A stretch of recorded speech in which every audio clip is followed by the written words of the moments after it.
Moving charges and magnetism जो chapter है, ठीक है, इसको हम लोग थोड़ा क्विकली देखते हैं। इसमें जो पहला जो कॉन्सेप्ट है वो लॉरेंज फोर्स का है, ठीक है। एक किसी मैग्नेटिक फील्ड में, ठीक है, अभी हम लोग यूनिफॉर्म मैग्नेटिक फील्ड ले लेते हैं। एक uniform magnetic field, magnetic field क्या होता है आपको पहले से 10th क्लास से इसके बारे में जानकारी होगा थोड़ा बहुत, कि अगर आप एक बार मैग्नेट ले लेते हैं, ठीक है, तो उस बार मैग्नेट को हैंग करने पर वो हमेशा नॉर्थ और साउथ के डायरेक्शन में अलाइन होता था, ठीक है।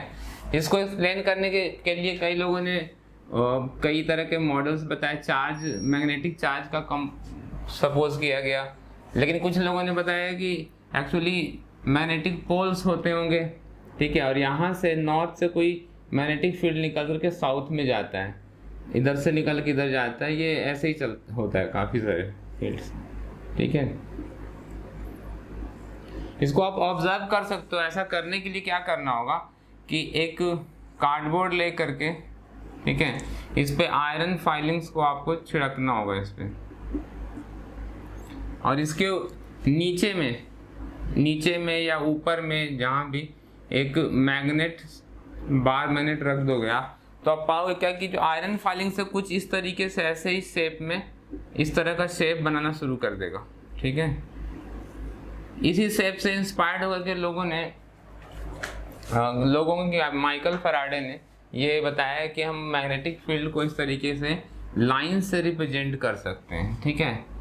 इलेक्ट्रिक फील्ड को हम इलेक्ट्रिक लाइंस ऑफ फोर्सेस कहते हैं, लेकिन मैग्नेटिक फील्ड लाइंस को मैग्नेटिक लाइंस ऑफ फोर्सेस नहीं कहा जाता है। तो इसके बारे में बाद में बात होगा।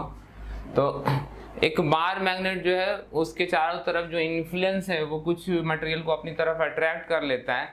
इसी बात को हम कहते हैं कि हाँ ये मैग्नेटाइज्ड है और इसके चारों तरफ जो है मैग्नेटिक फील्ड है, ठीक है। जैसे इलेक्ट्रिक फील्ड लाइंस होते हैं वैसे मैग्नेटिक फील्ड लाइंस होते हैं। इलेक्ट्रिक फील्ड लाइंस पॉजिटिव से नेगेटिव की तरफ होता है, पॉजिटिव चार्ज से निकलता है और नेगेटिव चार्ज में इंटर कर जाता है, ठीक है। यहाँ पे भी वही है, यहाँ पे नॉर्थ से निकलता है, जिस पोल से निकलता है ऐसा नहीं कुछ निकलता है या अंदर जाता है, ऐसा कुछ भी नहीं है, ठीक है। ये बस एक कन्वेंशन है कि हम नॉर्थ से निकलता हुआ मानते हैं, ठीक है। तो नॉर्थ से फील्ड निकलता है और साउथ में इंटर करता है, ये कन्वेंशन है जो लोग मानते आए हैं, ठीक है। तो अगर आप इस मैग्नेटिक फील्ड के एक छोटे से पोर्शन को कंसीडर करोगे, ठीक है, इस पोर्शन को, तो आप पाओगे क्या इस छोटे से पोर्शन में आपको ऐसा तो लगता है कि ये जो फील्ड है वो मतलब कर्व्ड है, लेकिन एक बहुत ही छोटा सा हिस्सा लेंगे तो ये फील्ड क्या होंगे, पैरेलल दिखाई देंगे, स्ट्रेट दिखेंगे, ठीक है। वैसे स्ट्रेट वाले फील्ड को हम कहते हैं uniform magnetic field. Uniform magnetic field बनाने के लिए आप कुछ व्यवस्था करना होता है उसका। यहाँ पर जो फील्ड है वो क्या है, कर्व्ड है, तो ये एक नॉन यूनिफॉर्म फील्ड है। बार मैग्नेट, किसी भी मैग्नेट का जो फील्ड होता है वो नॉन यूनिफॉर्म ही होता है, यूनिफॉर्म फील्ड नहीं होता। यूनिफॉर्म फील्ड बनाने के लिए आपको 2 बार मैग्नेट चाहिए होंगे। ये एक बार मैग्नेट है और एक दूसरा बार मैग्नेट है,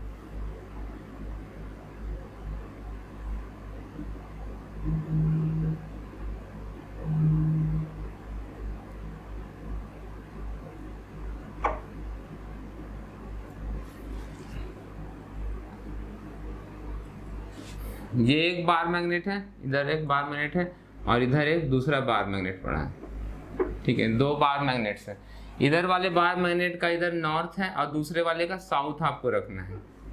2 बार मैग्नेट्स पड़े हुए हैं, मतलब ऐसे ऐसे रखना है, एक बार मैग्नेट यहाँ पे और दूसरा बार मैग्नेट यहाँ पे। नॉर्थ है, साउथ है, साउथ है, नॉर्थ है। तो यहाँ से नॉर्थ से फील्ड जो निकलता है इसमें जाता है, ठीक है। यहाँ के नॉर्थ से फिर निकल करके यहाँ जाता है, ठीक है। यहाँ से यहाँ भी जाता है, ऐसा नहीं कि यहाँ नहीं जाता है। लोग वैसे बहुत सिंपल पिक्चर बना देते हैं, लेकिन एक्चुअली फील्ड जो है वो कई तरीके से इसमें निकलता है।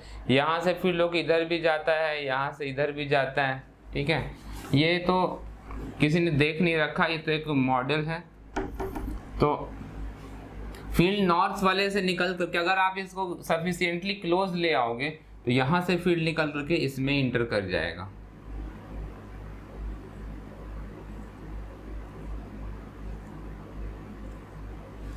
ठीक है।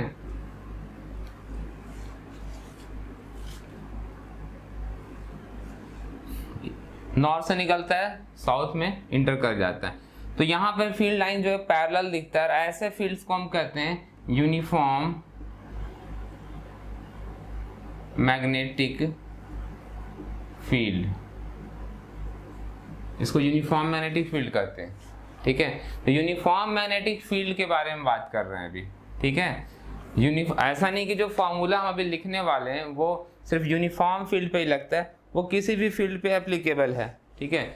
लेकिन हम लोग फिलहाल अभी यूनिफॉर्म मैग्नेटिक फील्ड को देखते हैं। तो इस यूनिफॉर्म मैग्नेटिक फील्ड में अगर आप एक यहाँ पे चार्ज रख दो, ठीक है, क्यू चार्ज, ठीक है। तो क्यू चार्ज रखने से आप पाओगे क्या कि इस चार्ज पे कोई फोर्स नहीं रहेगा, इस चार्ज से पर कोई फोर्स नहीं रहेगा। मतलब ये चार्ज बिल्कुल जिस वेलोसिटी से चला जा रहा था उसी वेलोसिटी से जाएगा। अगर ये रेस्ट पर है तो ये रेस्ट पे रहेगा।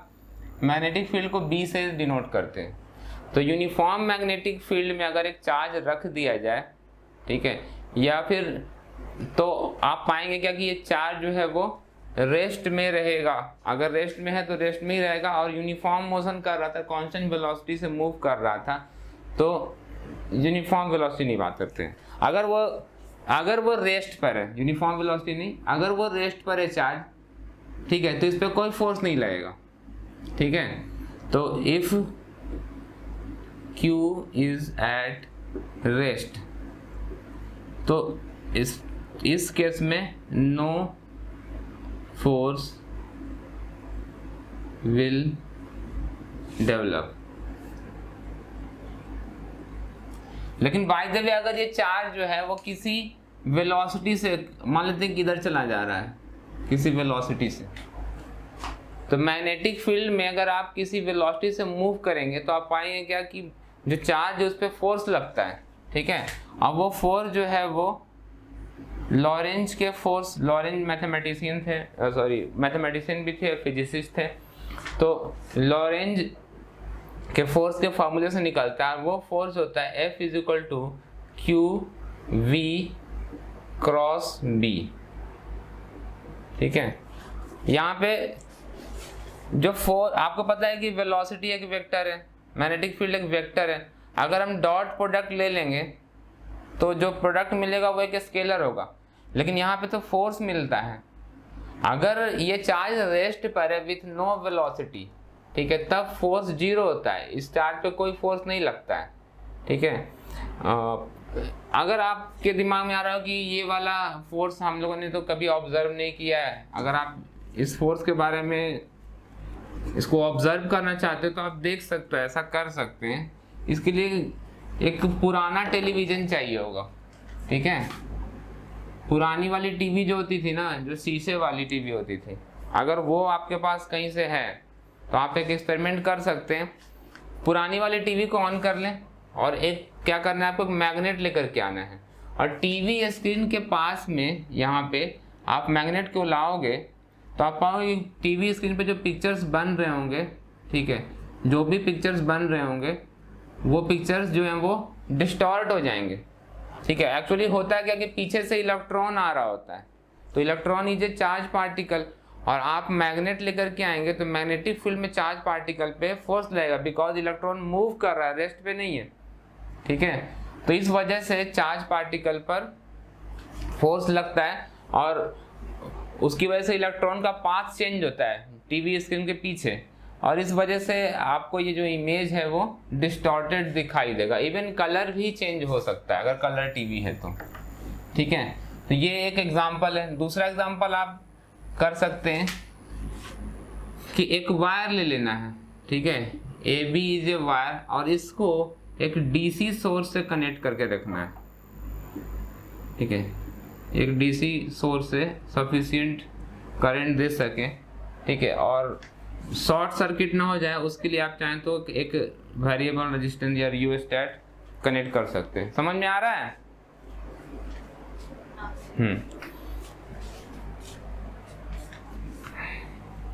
तो इस तरीके से आपको कनेक्ट कर देना है, और कनेक्ट करने के बाद यहाँ पे एक एक्सपेरिमेंट में तो आप एक कंपास रख सकते हैं, ठीक है, आप एक कंपास रख दीजिए। ठीक है, कंपास को रखना है और यहाँ पे स्विच जैसे ही आप ऑन करोगे कंपास डिफ्लेक्ट होगा। ठीक है, तो इसके बारे में थोड़ा सा बाद में बात करेंगे क्योंकि ये थोड़ा सा अलग है उससे। यहाँ पे क्या होता है कि चार्ज पार्टिकल के मोशन करंट की वजह से मैग्नेटिक फील्ड प्रोड्यूस होता है, तो वो वाला इफेक्ट जो है वो हम लोग बाद में देखेंगे। ठीक है, ये कर सकते हैं, ये बल्कि सिंपल एक्सपेरिमेंट है। कंपास रखना है, मैग्नेटिक नेडल जो होता है कंपास वो रखना है, और एक बस इसको ऑन करते ही क्या होगा, इसमें करंट फ्लो होगा और उसकी वजह से क्या होगा, ये डिफ्लेक्ट होगा। ये वाला एक्सपेरिमेंट अभी नहीं देख रहे हैं, आप कर सकते हैं ऐसा। आपको क्या करना है कि यहाँ पे इस वायर के बगल में एक मैग्नेट रखना है। ठीक है, एक मैग्नेट का कोई पोल रख देते हैं, जैसे ये मैग्नेट है नॉर्थ एंड साउथ। ठीक है, इस तरीके के पोल रख देने हैं, और उसके बाद जैसे ही आप इसका स्विच ऑन करोगे आप पाओगे क्या कि ये जो वायर है या तो इससे दूर जाएगा, ठीक है, या इसके नज़दीक जा सकता है। ठीक है, जब आप ऑन करोगे तो ऐसा हो सकता है, डिपेंडिंग ऑन कि आपने कैसे रखा है, इधर नॉर्थ रखा है साउथ रखा है, तो ये मैं आपको बताऊंगा कि एक्चुअली कैसे आप बता सकते हो कि ये अट्रैक्ट करेगा कि रिपेल करेगा, वो हम लोग डायरेक्शन सीख लेंगे तब। लेकिन जैसे आप ऑन करोगे ये वायर जो है वो मैग्नेट की तरफ ऐसे खिंच जाएगा। ठीक है, या फिर मैग्नेट से दूर जाएगा, तो वायर कुछ ऐसे हो सकता है। ठीक है, वायर कुछ इस तरीके से हो जाएगा। तो ऐसा क्यों हो रहा है, क्योंकि जैसे ही हम स्विच ऑन करते हैं तो इसके अंदर इलेक्ट्रॉन मूव करता है। सो ये क्या है, मूविंग चार्ज है, और मैग्नेटिक फील्ड ये प्रोड्यूस कर रहा है। तो मैग्नेटिक फील्ड में मूविंग चार्ज पर फोर्स लगता है। ठीक है, इस फोर्स का फॉर्मूला भी हम लोग निकालेंगे बाद में। ठीक है, तो इस तरीके के ऑब्जर्वेशंस आप कर सकते हैं। हमारे घर में जो पंखा चल रहा है, ठीक है, टीवी चलता है, या फिर ऐसे बहुत सारे मिक्सर ग्राइंडर है, वॉशिंग मशीन है। ठीक है, ये सारे के सारे जो हैं वो इसी लॉरेंज फोर्स के फार्मूले पे बेस्ड है। ठीक है, बड़े बड़े जो पार्टिकल एक्सेलरेटर चल रहे हैं उसमें भी ये फार्मूला यूज हो रहा है। तो force Q equal to V cross B। अब ये फार्मूला आया कहाँ से? ये फार्मूला, पहली बात तो ये कि हम एक्सपेरिमेंट जो कर रहे हैं, एक्सपेरिमेंट में जो फोर्स आ रहा था उसके हिसाब से ये फार्मूला बनाया गया। ठीक है, ये एक फंडामेंटल लॉ ऑफ नेचर है। ठीक है, दूसरी बात ये है कि आपको फोर्स जो चाहिए वो एक वेक्टर है। रेस्ट पर जब तक है वो रुका रहता है, जैसे ही चलता है, ठीक है, उस पर फोर्स लगना शुरू होता है। यानी कहीं ना कहीं velocity is connected, velocity of the charge particle is connected with और related with the force. So velocity तो आएगा। ठीक है, मैग्नेटिक फील्ड अगर ज़्यादा स्ट्रॉन्ग रखते हैं, ठीक है, मैग्नेटिक फील्ड अगर ज़्यादा स्ट्रॉन्ग रखते हैं तो ज़्यादा फोर्स लगता है, और वीक मैग्नेटिक फील्ड में कम, यानी कि बी से भी रिलेटेड है। वी को बढ़ाते हैं तो फोर्स भी बढ़ता है, यानी कि जो फोर्स है is directly proportional to V, force is directly proportional to B. ठीक है, चार्ज अगर आप ज़्यादा लेंगे तो भी बढ़ेगा, सो यानी कि क्यू के भी प्रोपोर्शनल है। तो ये तो पता चल गया कि F is equal to Q V B. लेकिन इनके एंगल पे भी डिपेंड करता है कि V और B के बीच में कितना एंगल बन रहा है। ठीक है, तो जब ये देखा गया कि एंगल जो है एंगल के साइन थीटा के बराबर आ रहा है, ठीक है, साइन ऑफ द एंगल, यानी कि यहाँ पे एक साइन थीटा आएगा मैग्नीट्यूड निकालने के लिए, एक्सपेरिमेंटली देखा गया। ठीक है, तो साइन थीटा का पता चल चुका है। अब आपको मालूम है कि फोर्स इज ए वेक्टर, तो वेक्टर का कुछ ना कुछ डायरेक्शन होगा, तो उस डायरेक्शन को हम लोग n कैप एक यूनिट वेक्टर से दिखा देते हैं। ठीक है, तो ये बन गया फोर्स। अब एक चीज और नोटिस करते हैं कि अगर V इस तरफ है, ठीक है, और नहीं, V इस तरफ है और B इस तरफ है, ये कोई एक प्लेन है। ठीक है, इस प्लेन में V इधर है और B उधर है, और V क्रॉस B करते हैं तो ऊपर की तरफ आता है, ये है इसका एंगल। ठीक है, तो ये पाएगा कि फोर्स जो है वो ऊपर की तरफ लगता है। ये सब एक्सपेरिमेंटल बातें हैं। ठीक है, एक्सपेरिमेंट में आप करके देखेंगे। उन एक्सपेरिमेंट्स को देखा गया तो ये पाएगा कि ये तो एग्जैक्टली क्रॉस प्रोडक्ट के फार्मूले पे सेट हो रहा है। क्रॉस प्रोडक्ट आपको एक वेक्टर देता है और डॉट प्रोडक्ट एक स्केलर देता है। ठीक है, दो वेक्टर्स आपको एक नया वेक्टर दे रहे हैं, तो ऑब्वियसली ये जो है वो क्रॉस प्रोडक्ट ही होगा, क्योंकि हम जिस स्पेस की बात कर रहे हैं वो स्पेस क्या है, 3 डायमेंशनल स्पेस है। ठीक है, कई फिजिक्स के ऐसे ब्रांचेज हैं जिसमें कि स्पेस को 3 डायमेंशन से ज़्यादा डायमेंशन का भी माना जाता है। ठीक है, जैसे स्पेशल थ्योरी ऑफ रिलेटिविटी में स्पेस 4 डायमेंशनल लिया जाता है, टाइम को भी 4th डायमेंशन की तरह ट्रीट किया जाता है। ठीक है, और अभी तो एक स्ट्रिंग थ्योरी है जिसमें कि कई डायमेंशन 13 डायमेंशन है, कुछ 16 डायमेंशन लेके सॉल्व कर रहे हैं। सो जिस स्पेस के बारे में हम जानते हैं वो स्पेस 3 डायमेंशनल है। तो क्रॉस प्रोडक्ट एक खास तरह का प्रोडक्ट है जो सिर्फ 3 डायमेंशन में वैलिड है। ठीक है, 3 से ज़्यादा डायमेंशन अगर होता तो cross product will not work, उसके लिए कुछ अलग तरह का प्रोडक्ट आ जाएगा। तो क्रॉस प्रोडक्ट एक खास तरह का प्रोडक्ट है जो 3 डायमेंशन में स्पेस में होता है, और दो वेक्टर्स किसी प्लेन में हो, जैसे v और b एक प्लेन में हो, तो जो तीसरा वेक्टर उनसे रिलेटेड वेक्टर होता है वो उसके परपेंडिकुलर होता है। ये एक मैथमेटिकल एनालॉजी है और उसको हम लोग यूज कर रहे हैं यहाँ पे, बिल्कुल ये इस पे फिट बैठता है कि F is equal to Q V cross B. So इस फॉर्मूले को हम कहते हैं लॉरेंज फार्मूला। ये भी आधा ही है, लॉरेंज फोर्स फॉर्मूला। ठीक है, अगर मान लेते हैं कि इस रीजन में कहीं पे इधर से इलेक्ट्रिक फील्ड भी होता, पहले से इलेक्ट्रिक फील्ड भी है और मैग्नेटिक फील्ड भी है, दोनों फील्ड अगर मौजूद है, तब फिर क्या होगा कि इलेक्ट्रिक फील्ड में अगर चार्ज रख देते हैं तो उस पर जो फोर्स लगेगा उसको हम कहते हैं F इलेक्ट्रिक। ठीक है, उसको FE कर देते हैं। F इलेक्ट्रिक जो होगा वो होता है Q इंटू E, वो इलेक्ट्रिक फील्ड के डायरेक्शन में होता है। अब चूंकि ये मूव कर रहा है और मैग्नेटिक फील्ड भी इस रीजन में है, दोनों है, तो मैग्नेटिक फोर्स भी दिखेंगे, हम उसको FB कहेंगे। ठीक है, ये हो जाएगा QV क्रॉस B। ठीक है, लॉरेंज का जो मैग्नेटिक फील्ड में जो फॉर्मूला है वो लिख देते हैं। तो जो टोटल फोर्स इस पार्टिकल पे लगेगा, ठीक है, इलेक्ट्रिक फील्ड इधर है तो फील्ड इधर की तरफ जो होगा वो FE लगेगा, और मैग्नेटिक फील्ड आपको क्या करना है, क्रॉस प्रोडक्ट करके निकालना होगा। V और B का क्रॉस प्रोडक्ट, आपको क्रॉस प्रोडक्ट लेना आता ही होगा पहले से। A है इधर, B है इधर, तो A क्रॉस B हम राइट हैंड रूल से लेते हैं। ये कहाँ आएगा, इस प्लेन से ऊपर की तरफ, A से B की तरफ जाएंगे, उंगली ऐसे करेंगे तो ये ऊपर की तरफ आएगा। ठीक है, तो ये इधर की तरफ लगेगा फोर्स, क्यों V क्रॉस B ले रहे हैं, B इधर है तो ये थोड़ा उल्टा हो जाएगा। V से B की तरफ करेंगे तो ये नीचे की तरफ लग रहा है ना, FB। सो इन दोनों फोर्स का रिजल्टेंट कहीं इधर लगेगा। ठीक है, ये रिजल्टेंट फोर्स होगा, उसको F कर देते हैं। ये जो F होगा, ठीक है, इन दोनों फोर्स का रिजल्टेंट, इलेक्ट्रिक वाला फोर्स इधर है इलेक्ट्रिक फील्ड के पैरेलल, और मैग्नेटिक फील्ड वाला जो फोर्स होगा V और B के प्लेन के परपेंडिकुलर होगा।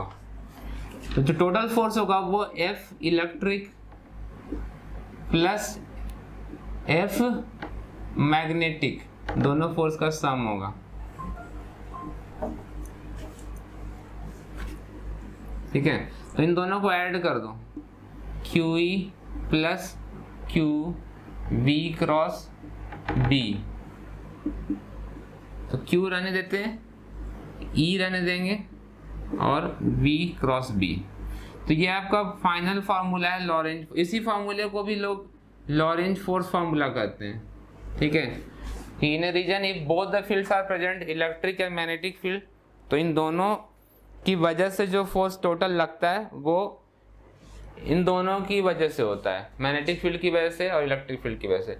कई बार ऐसा होता है कि इलेक्ट्रिक फील्ड जो है वो चेंज होने वाला है, मैग्नेटिक फील्ड भी चेंज है, फंक्शन ऑफ समथिंग, तो फिर आप यहाँ पर वो फंक्शन लिखोगे, R का फंक्शन, या फिर ये जो भी R टाइम या टाइम का ही फंक्शन हो सकता है। ठीक है, तो ये वेरिएबल भी हो सकते हैं और कॉन्स्टेंट्स भी हो सकते हैं।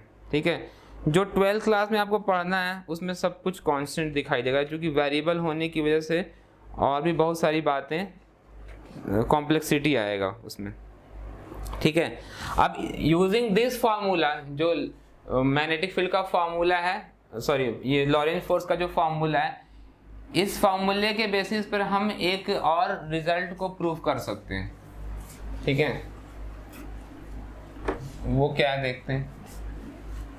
मैंने अभी आपको बताया था कि एक वायर है, उसमें करंट देंगे तो मैग्नेट, अगर पास में मैग्नेट रखा हुआ है तो उस वायर पे फोर्स लगता है और वायर जो या तो आगे पीछे मुड़ जाता है।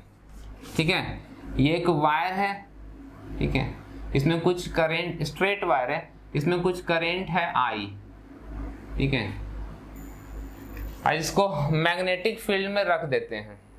ठीक है, मैग्नेटिक फील्ड में आप इसको मैग्नेटिक फील्ड के पैरेलल में अगर रखते हैं या परपेंडिकुलर में रखते हैं तो उनसे क्या असर होता है, तो हम लोग इसको परपेंडिकुलर ही रख देते हैं।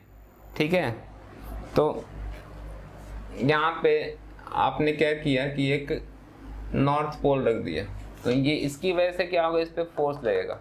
ठीक है, आप इसको ऐसे समझ सकते हैं कि जब करंट इधर की तरफ है, ठीक है, तो एक्चुअली इलेक्ट्रॉन पीछे की तरफ जा रहा होगा।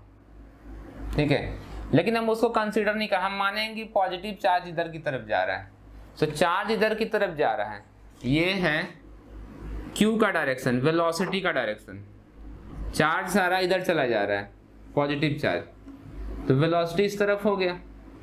मैग्नेटिक फील्ड का डायरेक्शन किधर है, इधर की तरफ, नॉर्थ से फील्ड निकलता है बाहर की तरफ, तो फील्ड इधर की तरफ है, ये हो गया बी, ये हो गया वी, तो हम V क्रॉस B करेंगे, V क्रॉस B, तो ये अंदर की तरफ आ रहा है। ठीक है, तो जो फोर्स लगेगा वो अंदर की तरफ के डायरेक्शन को क्रॉस दिखाते हैं और बाहर ये इन होता है, और अगर आपका फोर्स बाहर की तरफ आ जाता है तो उसको हम लोग ऐसे आउट को इस तरीके से दिखाते हैं। ठीक है, तो ये जो फोर्स होगा वो हम निकालना चाहते हैं कि उस फोर्स की क्या वैल्यू होगी, क्योंकि यहाँ पर तो आपको चार्ज का वैल्यू नहीं दिया गया है, वेलोसिटी प्रोवाइड नहीं किया गया है। ठीक है, प्रोवाइड क्या किया गया है, करंट दिया गया है और मैग्नेटिक फील्ड अवेलेबल है, जबकि लॉरेंज फोर्स के फॉर्मूले में V और B होता है, V होता है और Q होता है, तो V और Q को नहीं यूज करना है, उनके बदले I को यूज करना है। ठीक है, और B को यूज करना है। ठीक है, और फोर्स का फॉर्मूला हम लोग निकाल लेते हैं। ठीक है, तो डायरेक्शन तो क्लियर है कि डायरेक्शन जो होगा V क्रॉस B करेंगे तो अंदर की तरफ जाएगा, तो डायरेक्शन इज इनवर्ड। ठीक है, ये हो गया डायरेक्शन, तो डायरेक्शन का कोई प्रॉब्लम नहीं। अब रह गया मैग्नीट्यूड निकालने की बात। ठीक है, तो मैग्नीट्यूड निकालते हैं, तो आपको पता होगा कि जो करंट होता है, पिछले करंट वाले चैप्टर में आपने पढ़ा है, I is equal to NEAVD। ये सब क्या है, मैं आपको फिर से बार रिवीजन करा दूं कि अगर एक ऐसे कोई रॉड है, ठीक है,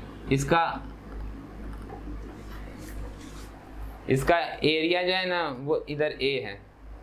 ठीक है, क्रॉस सेक्शन एरिया A है। VD क्या है, VD is the drift velocity of electrons, electrons किस वेलोसिटी से ड्रिफ्ट कर रहे हैं वो वेलोसिटी VD है। ठीक है, तो करंट N क्या है, नंबर ऑफ इलेक्ट्रॉन्स पर यूनिट वॉल्यूम। ठीक है, number of electrons available, number of charge carriers available per unit volume, तो यहाँ पर तो इलेक्ट्रॉन ही है, E is the charge on electron, A जो गया क्रॉस सेक्शन एरिया हो गया।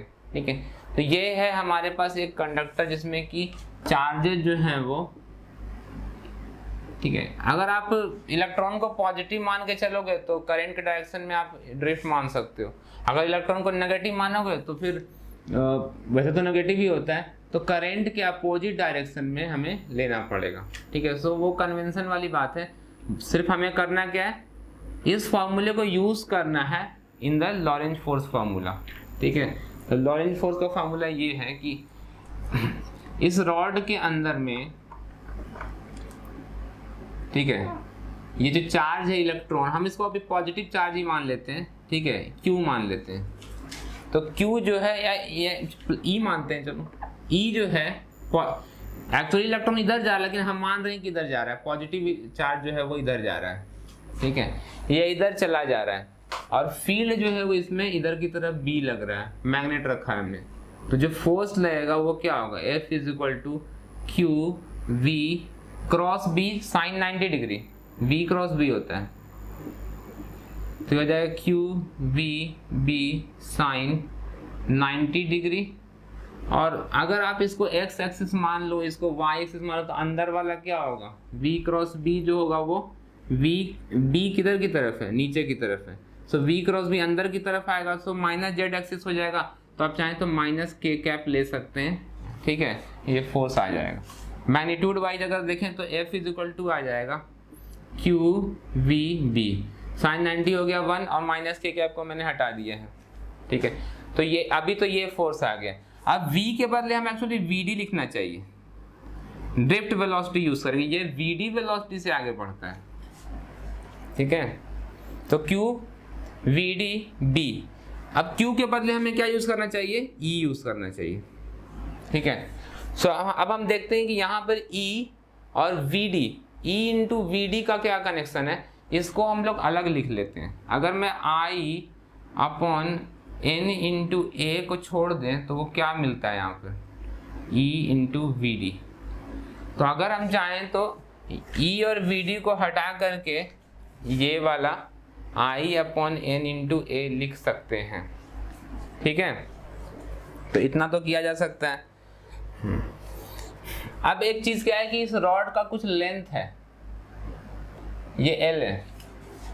मान लेते हैं कि जो रॉड जो वायर है, ठीक है, अगर आप बहुत लंबा वायर लेंगे, ठीक है, लंबा क्या कहा ना कि जो इसके इन्फ्लुएंस में आ रहा है मैग्नेटिक फील्ड में जो रखा हुआ है, ठीक है, ये जो लेंथ है, अगर ये ज़्यादा चौड़ा मैग्नेट लेंगे तो ज़्यादा इन्फ्लुएंस होगा ज़्यादा बड़े लेंथ में, ठीक है। तो रॉड का जो लेंथ है वो आपको लेना है, ठीक है। तो इस एल लेंथ का क्या करेंगे, तो एल लेंथ का देख सकते हैं कि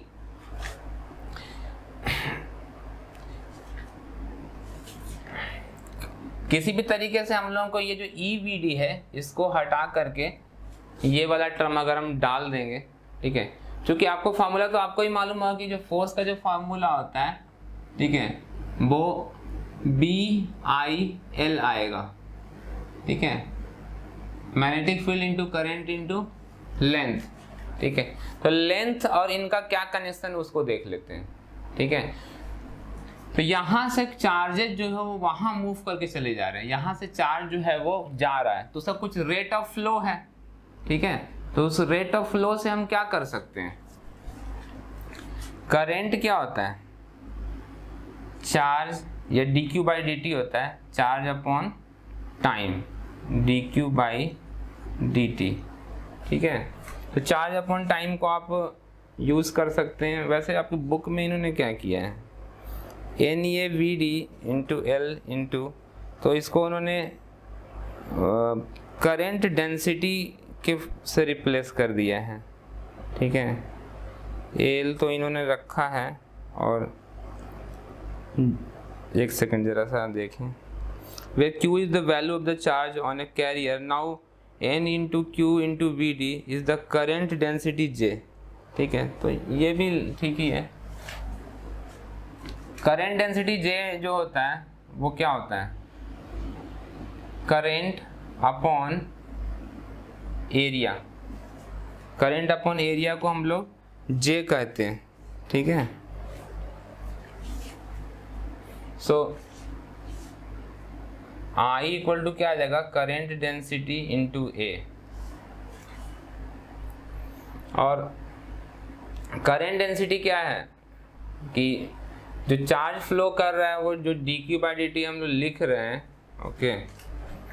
तो हम लोग क्या करेंगे, हम ये vd जो है ना इसको और e को रिप्लेस कर देते हैं, ठीक है। अगर आप इन दोनों को रिप्लेस कर देते हो तो क्या लिखेंगे, e इंटू वी हटा के लिख देते हैं i upon n into a into E V D तो चला गया, ठीक है, ई और वी डी तो पूरा हट चुका है और b आ जाएगा, ओके। अब ये n इंटू ए का क्या होगा, ठीक है। तो इसको देख लेते हैं, ये एक छोटा सा कैलकुलेशन है। हाँ, मैं इसको इस डायग्राम को मिटा दें, चलो यहाँ पे कर लेते हैं। तो देखो ये जो आपके पास रॉड है, ठीक है, इसमें चार्जेस यहाँ से मूव करके वहाँ चले जा रहे हैं, ठीक है। So number of charges, n क्या है, number of charges upon volume, number of charges flowing per unit volume या अवेलेबल पर यूनिट वॉल्यूम, उसको हम स्मॉल n देखते हैं, ठीक है। तो कितना चार्ज यहाँ से वहाँ फ्लो हुआ वो निकालने के लिए हम क्या करेंगे, जो Q चार्ज फ्लो हो रहा है वो हम कैसे निकालेंगे, वो निकलेगा electronic charge E into n, जितने चार्जेस फ्लो हुए होंगे, Q is equal to E into n करके आप निकाल सकते हैं। तो n को लिख देते हैं हम, ये E रहने देते हैं, n को लिख देंगे हम लोग n into small n into v, ठीक है, ये इधर मल्टीप्लाई करके मैंने लिख दिया, ठीक है। वॉल्यूम ऑफ द सिलेंडर जो है वो हम लिखेंगे E into n into volume of cylinder क्या होगा, एरिया ऑफ क्रॉस सेक्शन इसका जो है वो A into L, length of the cylinder, ठीक है। तो ये n निकाल, ये हमने क्या निकाल लिया है, Q निकाला है ना ये, तो ठीक है। तो ये तो एक्चुअली ये यहाँ पर एक गड़बड़ी ये था ना कि अभी मुझे इसको E से नहीं रिप्लेस करना चाहिए था, ठीक है, इसको अभी Q ही रहना चाहिए था। Q is the total charge flowing और E जो है वो एक चार्ज पे लगने वाला फोर्स है। तो इसमें जो एक इलेक्ट्रॉन मूव कर रहा होगा या इसको पॉजिटिव इधर मूव कर रहा होगा, उससे वजह से जो फोर्स लग रहा है सिर्फ वही तो नहीं लग रहा है, इसमें बहुत सारे इलेक्ट्रॉन मूव कर रहे हैं, ठीक है। n number of electrons, capital N number of electron जो है वो इधर की तरफ मूव कर रहे हैं, या आप पॉजिटिव मानेंगे तो इधर की तरफ मूव कर रहे हैं। सो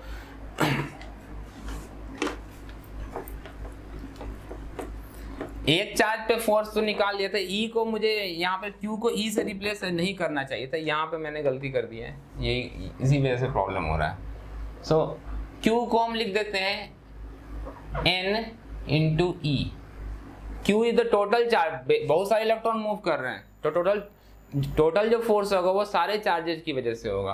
सो N इंटू स्मॉल e लिख देंगे इंटू VD लिखेंगे इंटू B हो गया, ठीक है। और E इंटू VD जो है ना उसको हम लोग हटा सकते हैं, या पूरा जो होता है I क्या होता है, NEAVD होता है, ठीक है। तो E इंटू VD जो है वो हट जाता है अगर, ठीक है। और इस n को भी लिख सकते हैं, n is equal to small n into volume of this rod into E into VD into B, ठीक है।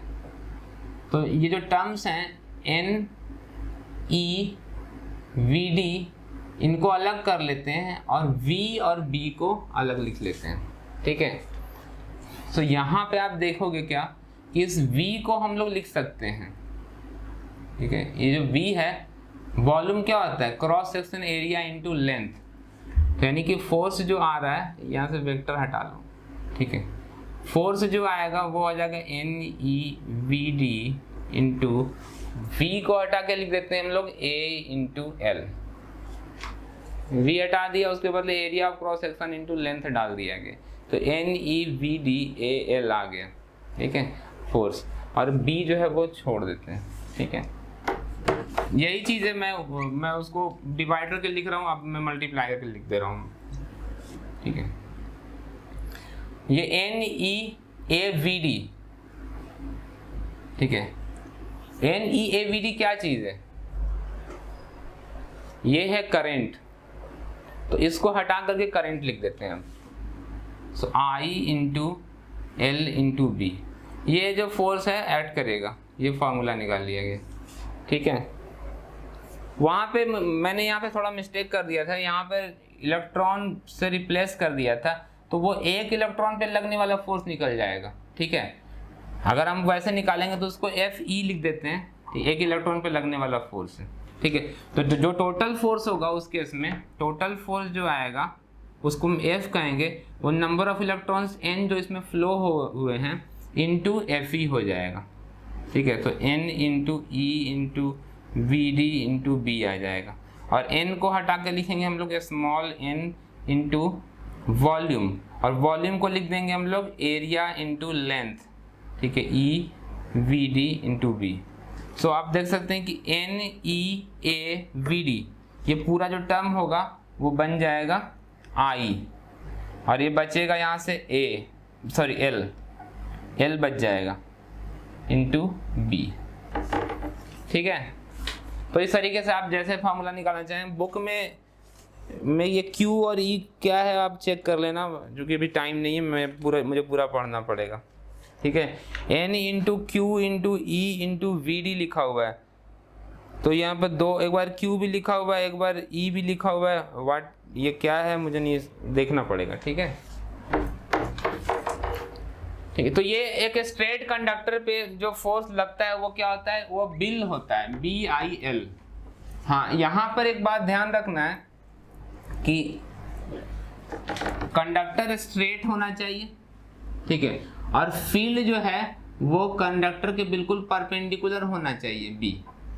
करंट इधर है और फील्ड उस पर 90 डिग्री पे जाना चाहिए, तभी जो फोर्स लगता है वो क्या होता है, BIL होता है। L is the length of the conductor, L। ठीक है, I इज द करंट।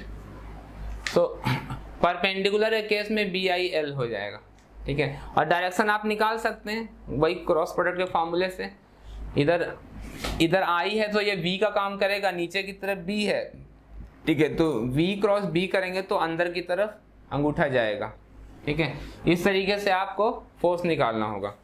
तो ये फोर्स निकालना समझ में आ गया कैसे निकालना है।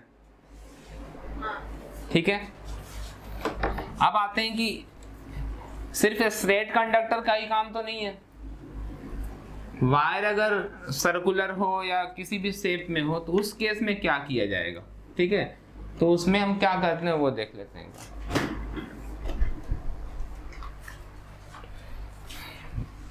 तो मान लेते हैं कि ये कोई ऐसे वायर है। ठीक है, ये कोई वायर है और इसमें हमने एक कांस्टेंट करंट I दे दिया है। ठीक है,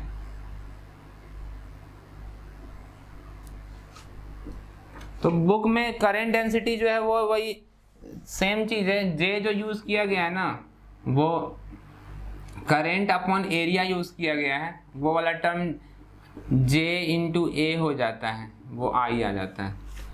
ठीक है, और J जो होता है NEA करके जो टर्म है उससे निकल जाता है।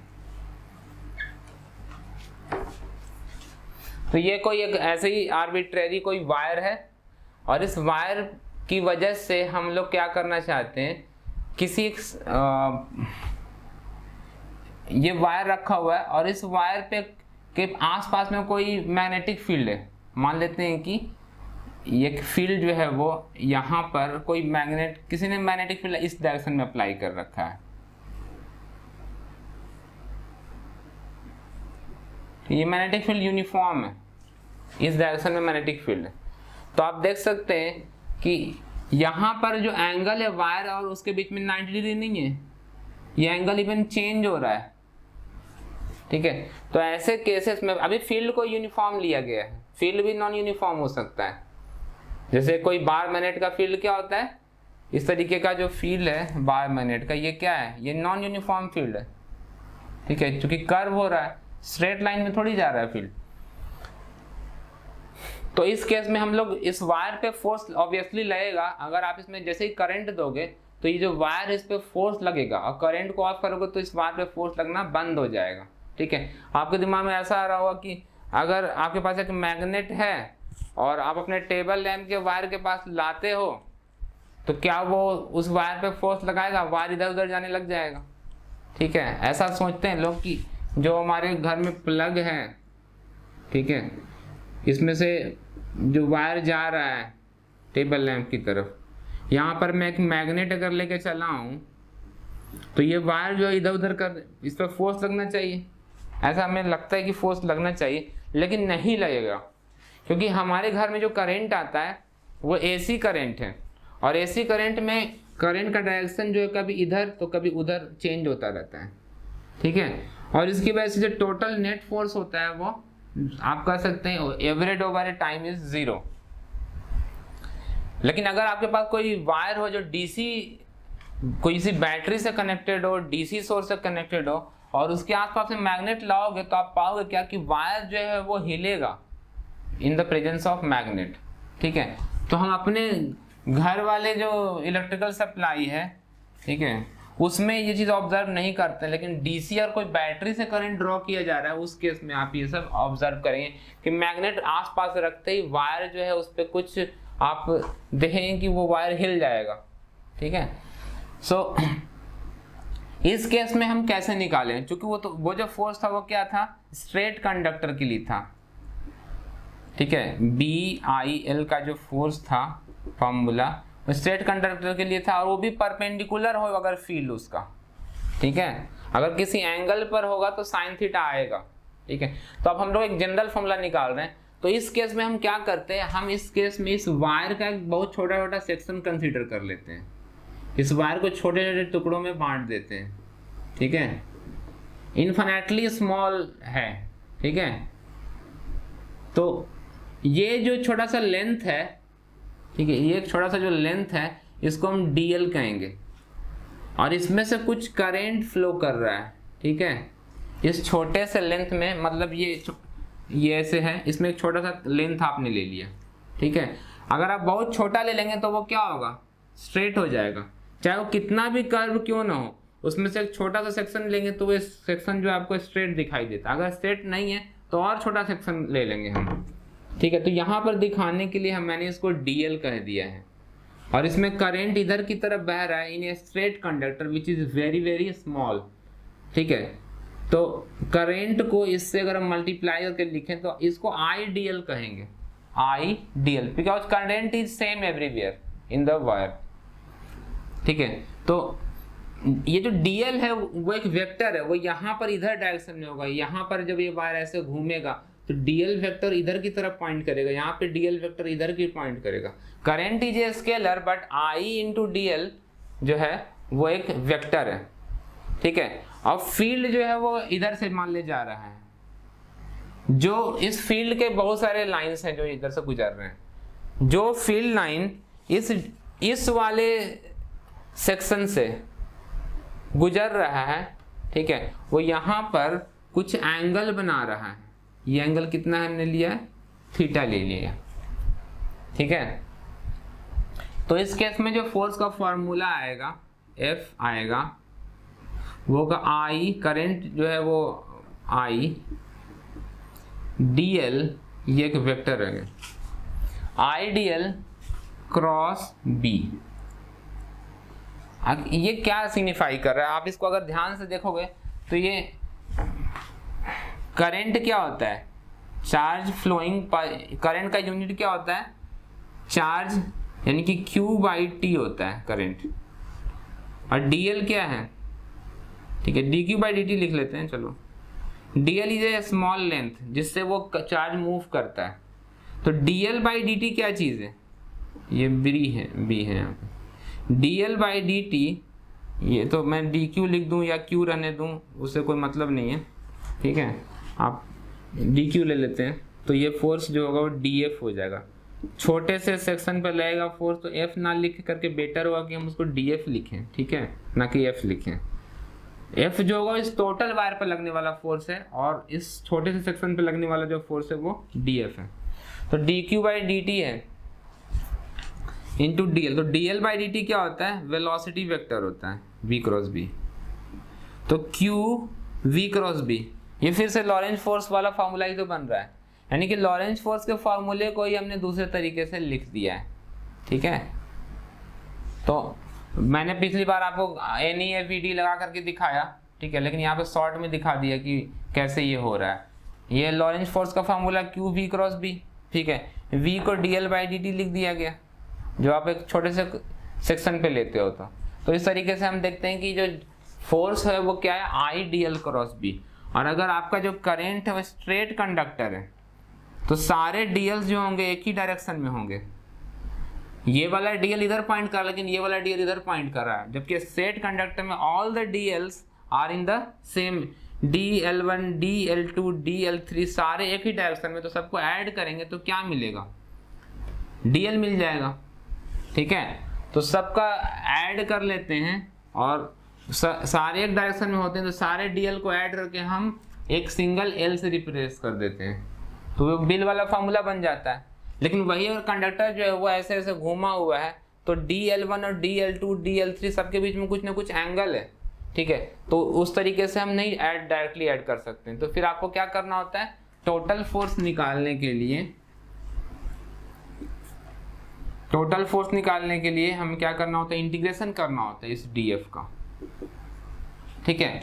तो एक छोटे से करंट एलिमेंट पर, ठीक है, लाइन एलिमेंट या करंट एलिमेंट जो है आपका, उस पे लगने वाला फोर्स DF है, वो क्या IDL क्रॉस B, ठीक है।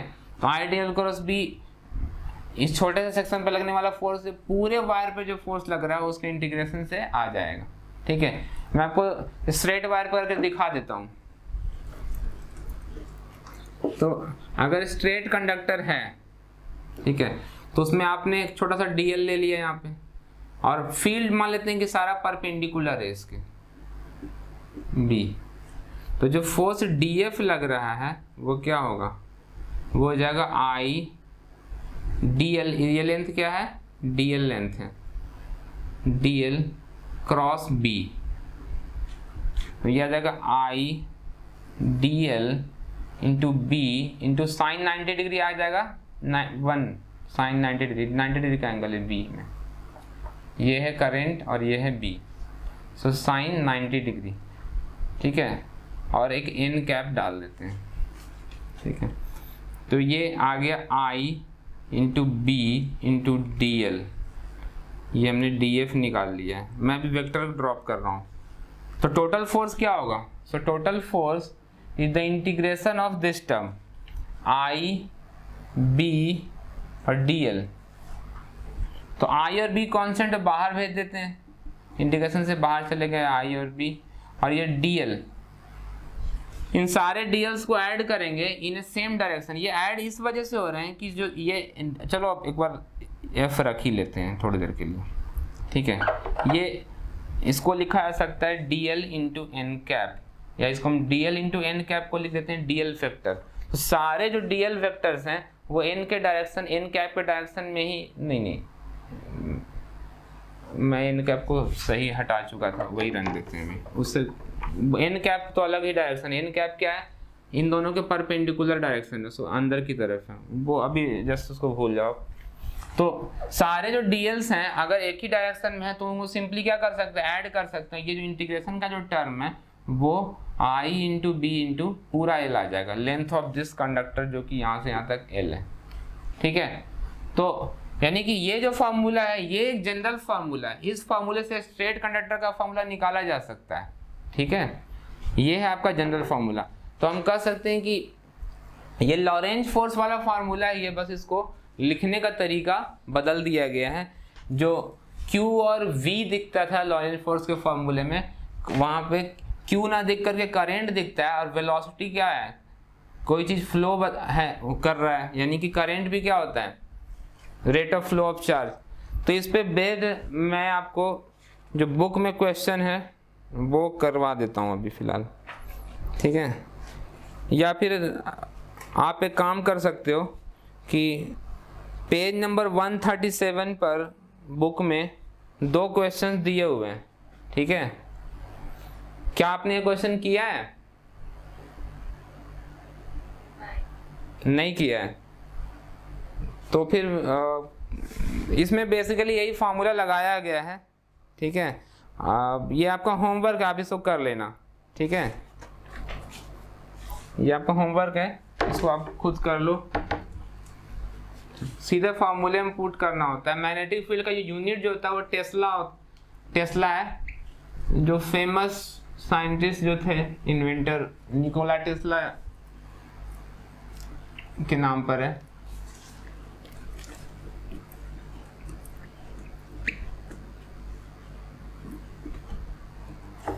ठीक है, अब हम लोग देखते हैं कि motion in a magnetic field, एक चार्ज अगर मैग्नेटिक फील्ड में इंटर कर जाता है, ठीक है, तो क्या होता है। क्या आप ये कोई क्वेश्चन करना चाहते हो इस पे बेस्ड?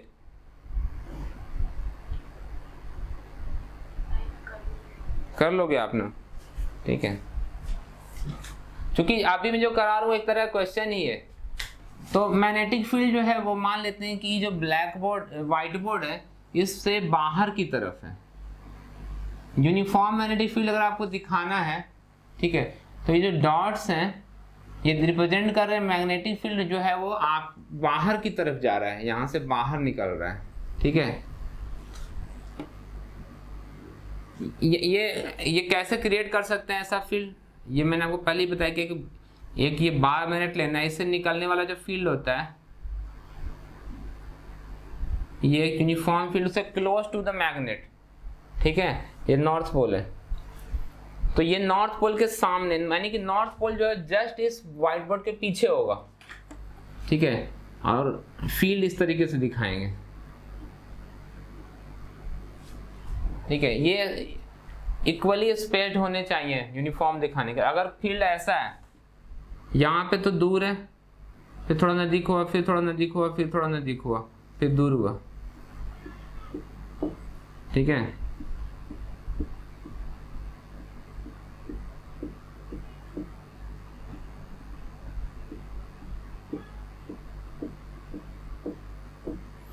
आप देख सकते हो कि यहाँ पे जो मैंने डॉट्स लगाए हैं, ठीक है, ये पहले डॉट जो है वो दूर दूर थे, फिर धीरे धीरे क्लोज होते जा रहे हैं, यानी कि फील्ड स्ट्रेंथ जो है यहाँ पर कम है, यहाँ पे फील्ड क्या है, स्ट्रांग है। जब ये डॉट्स क्लोज होंगे तो फील्ड जो है वो स्ट्रांग होगा, जब दूर दूर होंगे तो फील्ड की वैल्यू क्या हो रही है, बी की वैल्यू घट रही है, मैग्नीट्यूड, ठीक है।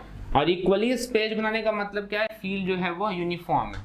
हम लोग क्या कर रहे हैं, यहाँ से एक क्यू चार्ज को यहाँ से भेज देते हैं विथ सम वेलोसिटी v, ठीक है, एक यूनिफॉर्म वेलोसिटी से इसको भेजते हैं। जैसे ही ये मैग्नेटिक फील्ड के रीजन में यहाँ पर आएगा, ठीक है, फील्ड इसमें आते ही क्या होगा, इस पे फोर्स लगना शुरू हो जाएगा और हम लोग फोर्स निकाल सकते हैं। देखो वेलोसिटी किधर की तरफ है, उधर की तरफ है वेलोसिटी, फील्ड किधर की तरफ है, बाहर की तरफ है, इधर की तरफ। तो अगर आप v क्रॉस b करोगे तो नीचे की तरफ फोर्स लगेगा। अगर इसमें मतलब हाथ से करने में दिक्कत होता है तो उसका भी तरीका है, ठीक है।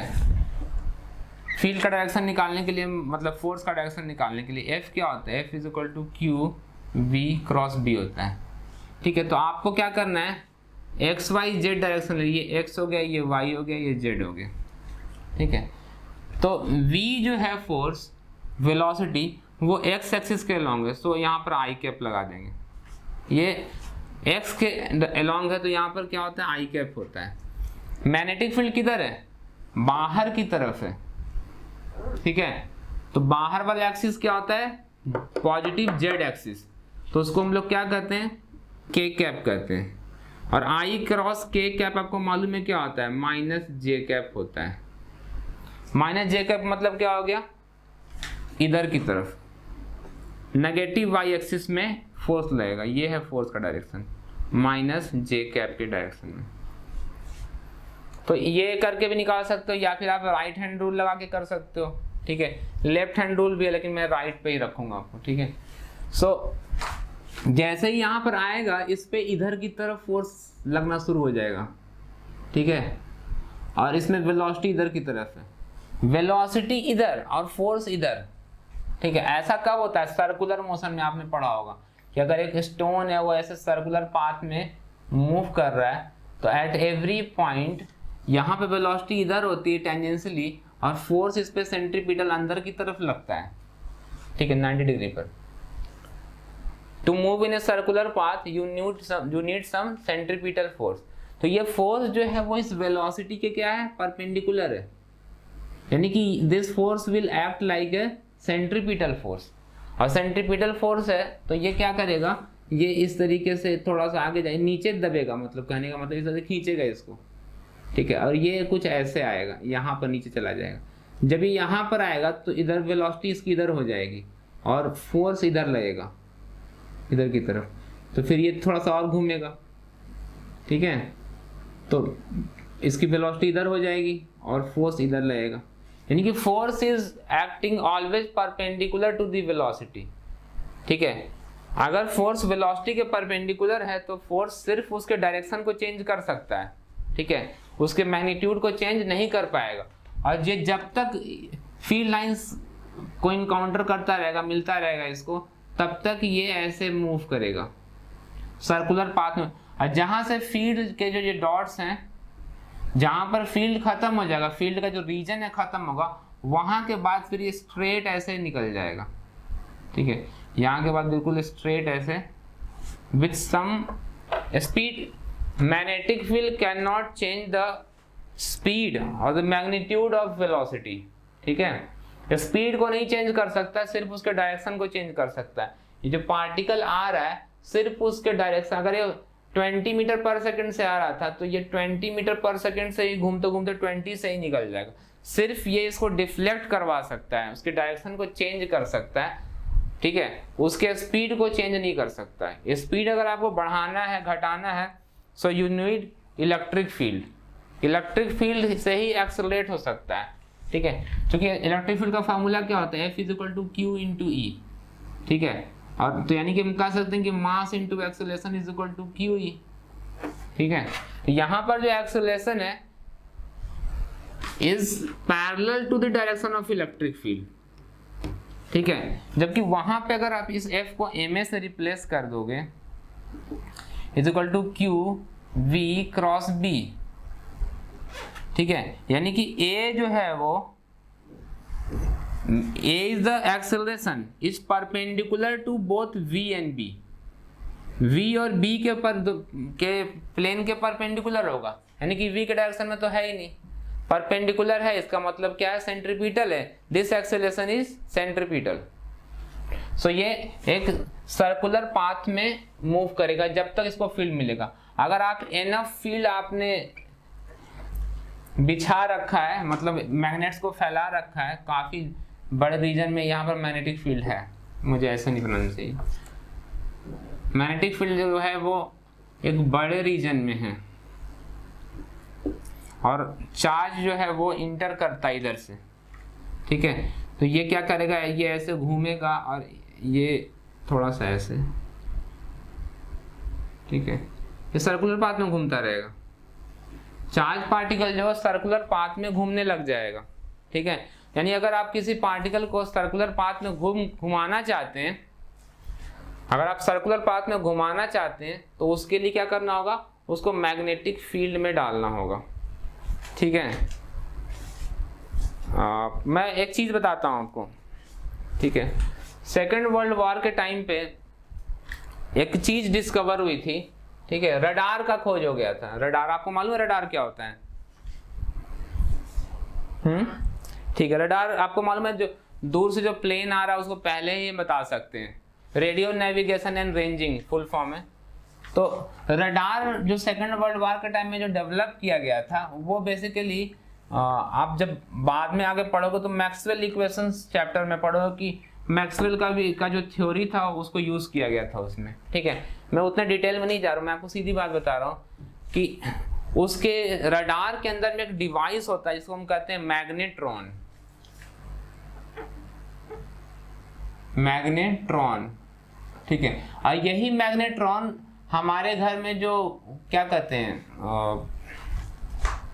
जो ओवन होता है, माइक्रोवेव ओवन, माइक्रोवेव ओवन सबके घर में होता है माइक्रोवेव ओवन।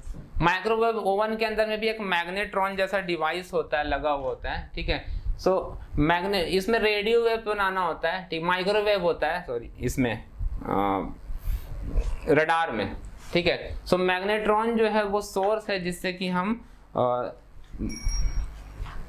ये माइक्रोवेव जनरेट करते हैं, ठीक है।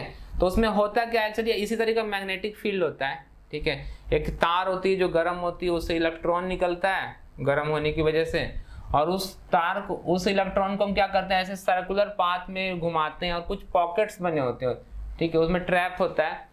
मैं उतना डिटेल में नहीं जा रहा हूँ, बस आपको ये बताना चाहता हूँ कि अगर सर्कुलर पाथ में अगर कोई चीज़ घूमता है, ठीक है, तो आप 9th क्लास से पढ़ते रहे होगे कि अगर किसी चार्ज पार्टिकल को एक्सेलरेट किया जाता है, ठीक है, और सर्कुलर पाथ में घूमता है, जो रदरफोर्ड मॉडल का जो फेल्यूर था कि जो इलेक्ट्रॉन है वैसे घूमते घूमते न्यूक्लियस पे गिर जाएगा, ठीक है। So this was the failure of Rutherford model, और फिर बोर का मॉडल आया था। तो अगर एक चार्ज पार्टिकल को ऐसे सर्कुलर पाथ में घुमाएंगे, ठीक है। तो चार्ज पार्टिकल अगर इसको बाहर से एनर्जी नहीं देते रहेंगे कंटिन्यूअसली तो ये क्या करेगा, एनर्जी लूज करेगा in the form of radiations, ठीक है। ये चार्ज पार्टिकल धीरे धीरे ऐसे ऐसे करते करते स्लो होता चला जाएगा, ठीक है, और रेडिएशन के फॉर्म में एनर्जी निकालता है। वही एनर्जी जो होता है वो रेडिएशन माइक्रोवेव होता है, ठीक है, जो ओवन में भी लगा होता है। And it is a very very dangerous device, ठीक है। अगर माइक्रोवेव ओवन आपके घर में है सो यूज इट प्रॉपरली, ठीक है। अभी शायद पिछले ईयर में 19 में तो शायद न्यूजीलैंड की गवर्नमेंट ने बैन कर दिया माइक्रोवेव को पूरी कंट्री में। एक बार आप चेक कर लेना कि कहाँ पे, शायद मेरे हिसाब से न्यूजीलैंड में ही बैन हुआ है।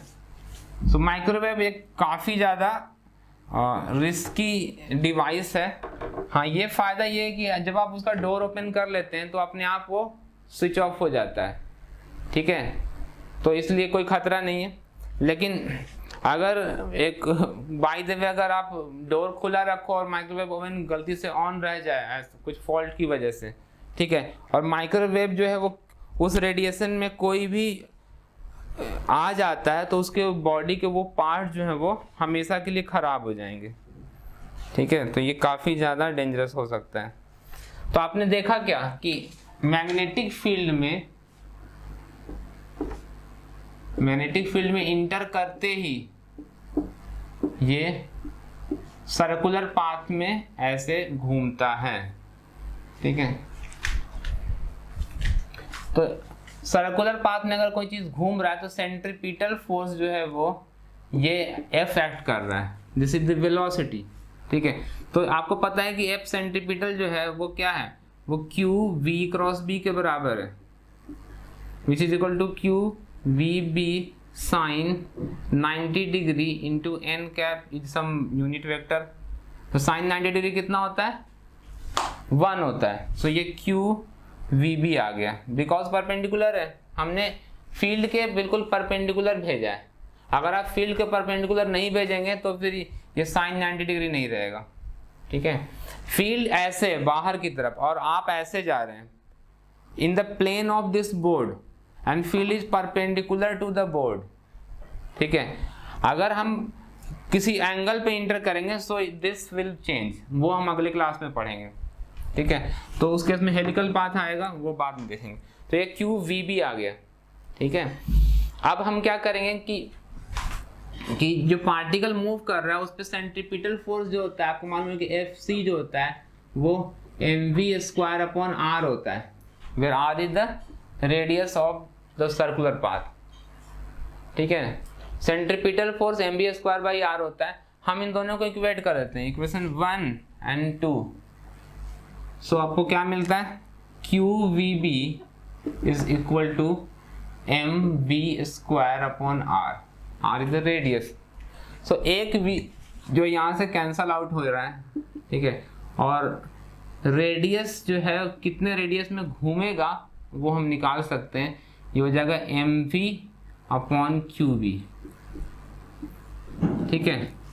तो रेडियस निकालने में ज़्यादातर लोग इंटरेस्टेड नहीं होते हैं, ठीक है। वो निकालना क्या चाहते हैं, उनके लिए इंपॉर्टेंट चीज़ क्या ये v है। v निकालना चाहें तो हम लिख सकते हैं v is equal to Q B into are,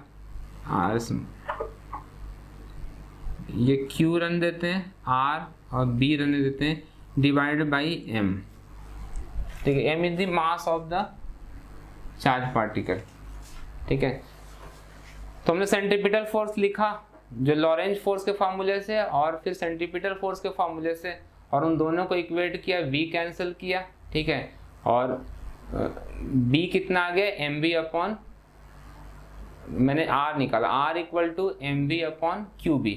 और नॉर्मली क्या होता है कि आप इस पार्टिकल को मूव करते हुए देख सकते हो।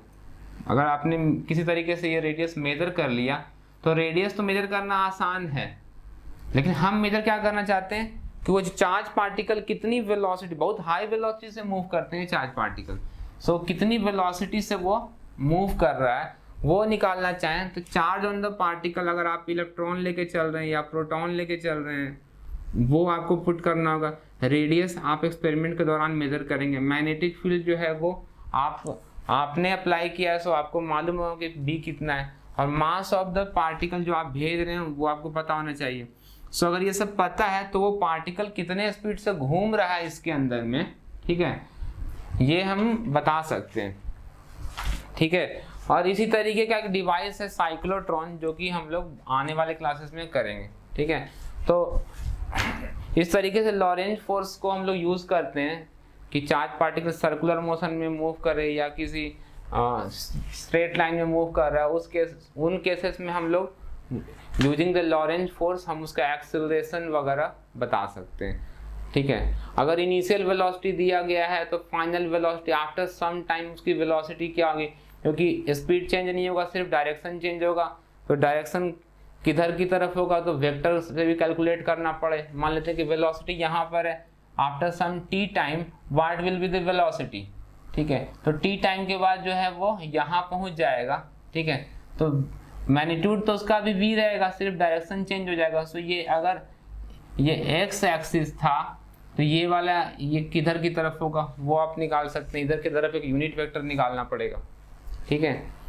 तो ये एक प्रॉब्लम है जिस पे बेस्ड काफ़ी सारा क्वेश्चन आता है, और क्वेश्चन नंबर 139 पेज पर 4.3 एग्जाम्पल है, वो कुछ इसी तरह का क्वेश्चन है, ठीक है। तो इसके बाद हम लोग हेलिकल पाथ के बारे में पढ़ेंगे और वेलोसिटी सेलेक्टर, ठीक है, और हाँ, और उसके बाद साइक्लोट्रॉन। तो नेक्स्ट क्लास में ये तीनों टॉपिक कर लेंगे, ठीक है।